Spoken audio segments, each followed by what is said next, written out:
भारत और चीन के बीच की दुश्मनी काफ़ी अरसों से चली आ रही है और इसका मुख्य कारण है इन दोनों देशों के बीच का सीमा विवाद। लेकिन क्या आप इस विवाद के बारे में अभी तक नहीं जानते? कोई बात नहीं, आज की इस वीडियो में हम इसके बारे में पूरी जानकारी लेने की कोशिश करेंगे। तो बने रहिए हमारे साथ इस वीडियो में अंत तक। और अगर आप इस चैनल पर पहली बार आए हैं तो इस वीडियो को एक लाइक और चैनल को सब्सक्राइब करके बेल नोटिफिकेशन ज़रूर ऑन करते हैं। दरअसल ये बात उस वक्त की है जब भारत और चीन में राजवंश के शासन होते थे।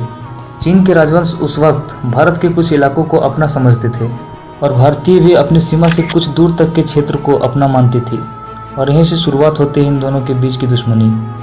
इन दोनों देशों के सोच बिल्कुल अलग थे, इसलिए इन दोनों देशों के बीच कभी समझौता नहीं हुआ। उस वक्त पूरी संभावनाएं बनी थी कि इन दोनों देशों के बीच युद्ध हो, लेकिन भारत में ब्रिटिश शासन होने के कारण चाइना ने उस वक्त भारत पर आक्रमण नहीं किया। हालांकि भारत की आज़ादी के बाद भारत और चाइना के बीच की संबंध कुछ ठीक हुई और हिंदी चीनी भाई भाई का नारा भी लोकप्रिय हुआ था। लोगों को लगने लगा था कि ये दोनों देश मिलकर एशिया को एक नए पायदान पर लेकर जाएंगे।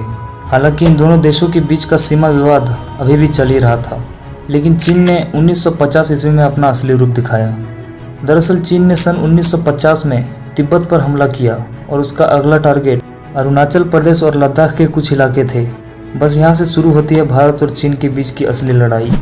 1959 में चाइना ने अरुणाचल प्रदेश के 12,800 वर्ग किलोमीटर पर अपना कब्जा किया। इस कब्जे को लेकर 1962 में इन दोनों देशों के बीच एक भयानक युद्ध हुई, द इंडो चाइना वार। लेकिन कम सैनिक और कम आधुनिक हथियार होने के कारण भारत को इस युद्ध में हार का सामना करना पड़ा था। उसके बाद चीन ने एक तरफा युद्ध खत्म तो किया, लेकिन भारतीय इलाकों से अपने सैनिकों को हटाने से इनकार कर दिया।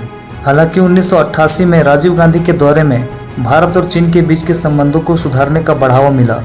दोनों देशों ने मिलकर व्यापार को लेकर समझौते किए, लेकिन दोनों देशों के बीच का सीमा विवाद अभी तक खत्म नहीं हुआ था।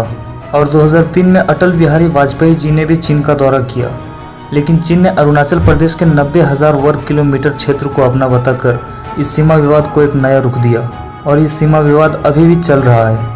2020 में चीन ने गलवान घाटी पर कब्जा करने की कोशिश भी की थी, जिसके बाद 15 जून 2020 को भारतीय और चीनी सैनिकों के बीच एक झड़प हुई थी, जिसमें दोनों देशों के सैनिक घायल हुए थे और कई तो मारे भी गए थे।